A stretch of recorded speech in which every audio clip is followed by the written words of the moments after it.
Historia de la tipografía. La historia de la tipografía como la conocemos tiene su origen cuando se dispone de la capacidad de la creación del papel. Las primeras impresiones, que surgen a partir de bloques de madera tallada, tenían como objetivo la producción de texto a través de la mecanización de tipos móviles. Con la creación de la técnica de imprenta por parte de Gutenberg, fue que se dio una propagación más grande de estas fuentes tipográficas, logrando así con sus moldes prefabricados también tener un estilo único de fuente parecido a la de los escribas. Esto, al propagarse por Europa, fue así como pudo perfeccionarse sus diseños, sobre todo en Italia, donde se estableció la primera gran imprenta de la época. Allí, utilizaron tipos móviles inspirados en la caligrafía humanista y carolingia, siendo el punto de partida de las tipografías romanas que utilizamos hoy en día. El cambio de la tipografía, la era industrial. Tal fue la importancia de la tipografía que en el 1692 el rey Luis IV ordenó la creación de un comité de eruditos para la creación de un nuevo tipo que fuera diseñado bajo principios técnicos. El resultado fue el tipo Jacome de concepto racional con letras del perfecto eje vertical y serifas simétricamente horizontales. Philippe Granger, quien grabó los puzones, lo modificó guiándolos a un nuevo diseño itálico, labor que continuó hasta 1745, cuando fue reemplazado por Jean Alexandre y Louis René. Unos años antes, Pierre Simon inició la estandarización del tamaño de los tipos al publicar su primera tabla de proporciones en 1737 y su primer libro de modelo 2 años después. Muchos de los trabajos más impresionantes del siglo XVIII representan un avance técnico. Se hicieron mejoras en las piezas fundidas y en los ajustes de los tipos. La superficie del papel fue más consistente y se elaboraron tintas de mayor calidad. La revolución continuó con la era industrial, que supuso un cambio dramático en las artes gráficas y la tipografía. Los delicados tipos artísticos del pasado tuvieron los tipos mecánicos gruesos y rígidos una gran competencia. Los dueños de periódicos lo empezaron a usar para los titulares de gran puntaje capaces de llamar más la atención. Todo hasta nuestros días.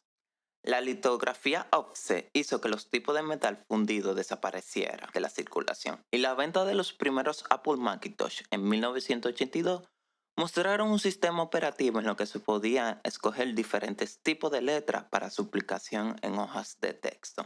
Quizás una de las mayores revoluciones de la tipografía, ya que permitía que cualquier usuario tuviese una capacidad de elección impensable que tan solo 50 años atrás era inimaginable.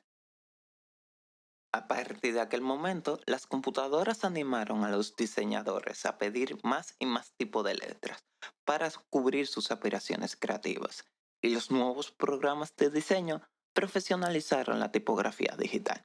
Es decir, mientras que los tipos metálicos llevaron décadas sin imponerse, la revolución digital de la tipografía se impuso en poco más de una década. Y una vez se implementó la capacidad de navegar por Internet, la tipografía ha pasado a un nuevo escenario, la web. Familia de tipografías y sus características.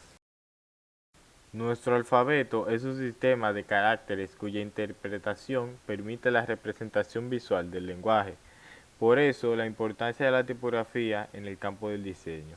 Si bien cada signo del alfabeto posee características propias, sus aspectos comunes nos ayudan a reconocerlos como pertenecientes a un mismo grupo, que se conoce como familia tipográfica. Las tipografías pueden clasificarse de diferentes maneras, pero si nos fijamos en su anatomía, existen 4 grados de grupos donde se pueden clasificar: tipografía serif, tipografía sans serif, script y tipografía decorativa. ¿Cómo clasificarlas? Sin profundizar demasiado dentro de cada categoría de tipografías, lo cierto es que podemos clasificar a las fuentes tipográficas por su morfología en 4 grandes grupos: con céfira, romanas, sin céfira, palo seco, cursivas, manuscritas, decorativas y exposición.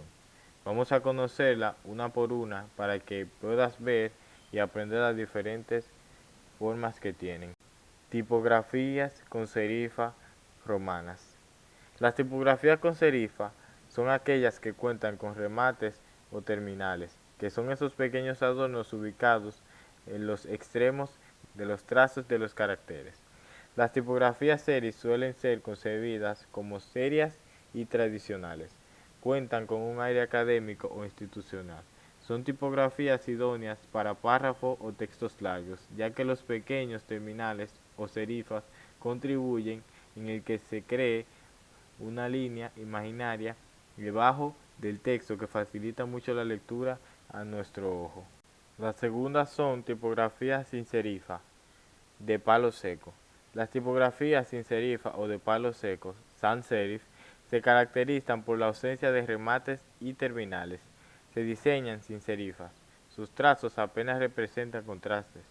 Las tipografías sans serif suelen asociarse con la tipografía comercial, ya que ofrecen un resultado muy bueno para la impresión de titulares o poco texto, en carteles y en publicidad. Este tipo de fuente evoca modernidad, seguridad, neutralidad y minimalismo. Tipografías manuscritas o cursivas. Las tipografías manuscritas también se denominan como cursivas o script. Son tipografías que representan o limitan la caligrafía a mano, por lo que en ocasiones también se les puede denominar como tipografías caligráficas. Generalmente este tipo de tipografías cuentan con una tendencia itálica o cursiva claro. Las letras se ligan entre sí y encontramos cursivas más pronunciadas que en las tipografías con serifa o de palo seco. Tipografías decorativas. También se le denomina como tipografías display.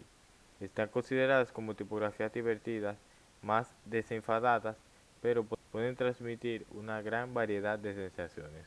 Cuentan un carácter y personalidad muy fuerte. Desde el punto de vista de la psicología tipográfica, son transgresoras y contribuyen a llamar más la atención. No obstante, la legibilidad que se puede obtener con este tipo de fuente es algo pobre. Dentro de este conjunto de decorativas entrarían las tipografías cuyas características no se ajustan a los tres conjuntos anteriores.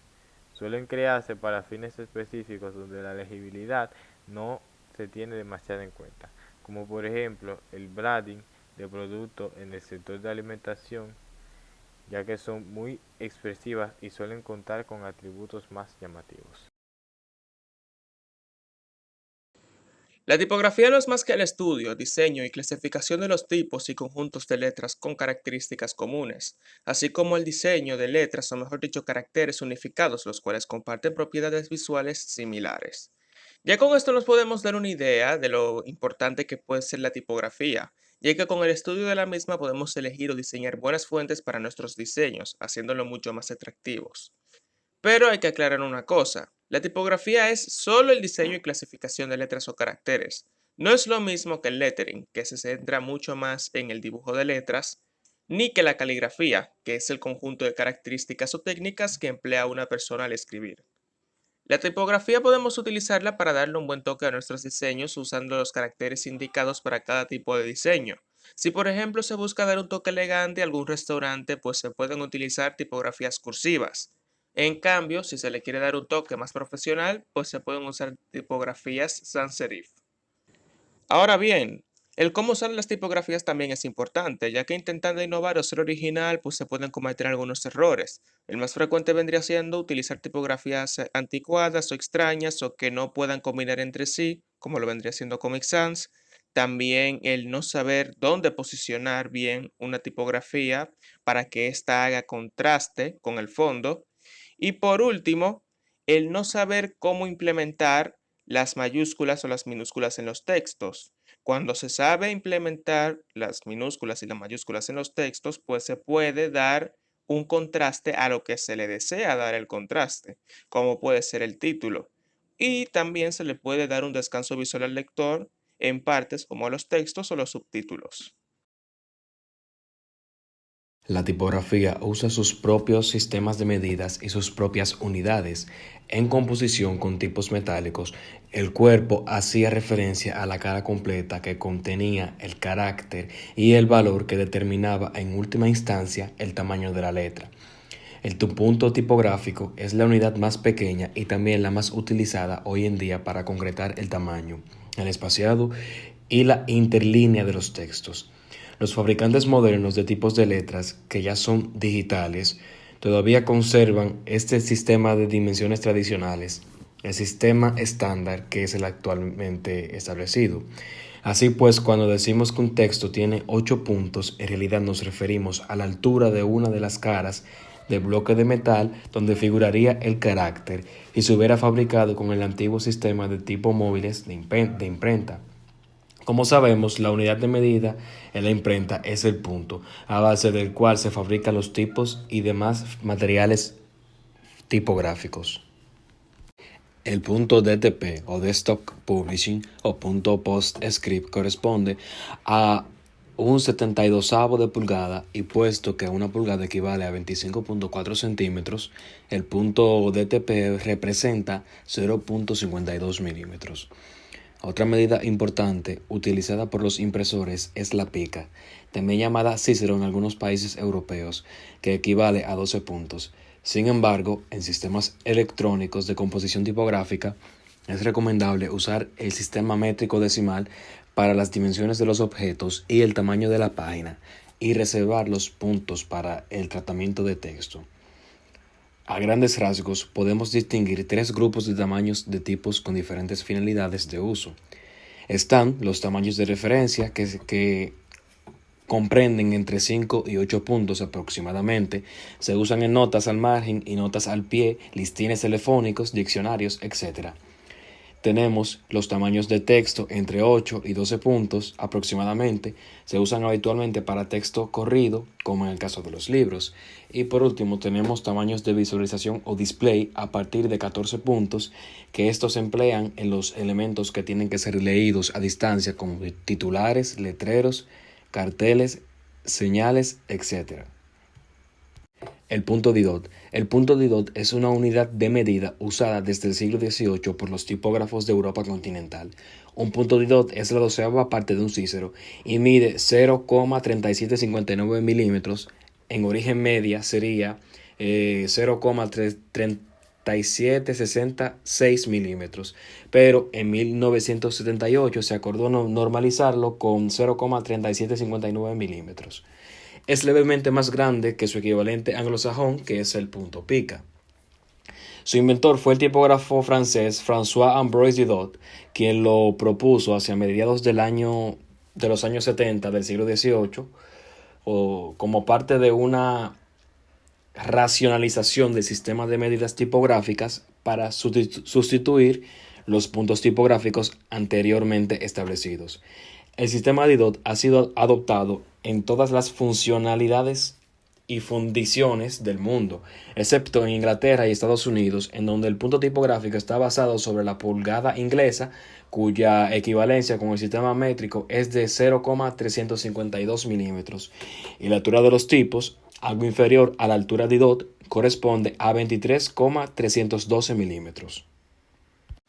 Ahora pasaremos con lo que es el tipómetro. El tipómetro es una regla graduada, dividida generalmente en puntos tipográficos o cíceros en uno de sus lados y en centímetros o milímetros en el otro, que se utilizaba tradicionalmente en las artes gráficas para comprobar las medidas de los materiales tipográficos. Los tipómetros más perfeccionados permitían también medir la fuerza de cuerpo de un tipo de letra, el integridad de un texto, el grosor de los filetes de párrafo y otras características del texto impreso. De esta manera, los diseñadores podían estudiar y reproducir las características de un documento. Uno de los ámbitos en los cuales el tipómetro era más utilizado era en las redacciones de los diarios y de las revistas, donde se empleaba en conjunción con otras herramientas como el papel de calco o el cuentahilos para definir la maquetación de las páginas de las publicaciones, incluso en los años 1980. Los tipómetros están hechos de madera o metal, que posteriormente se fueron haciendo de plástico transparente o acetato y presentan diversas formas y tamaños. Algunos de ellos tienen también varias escaletas es decir, tienen distintas escaletas que permiten medir las propiedades de texto. Cada escaleta corresponde con un cuerpo de letra o una interlínea, en el caso en el que los bloques de línea estén separados por espacios en blanco. No obstante, las escaletas no permiten medir ciertos tamaños de letra generados por ordenador, que pueden estar formados por fracciones de punto.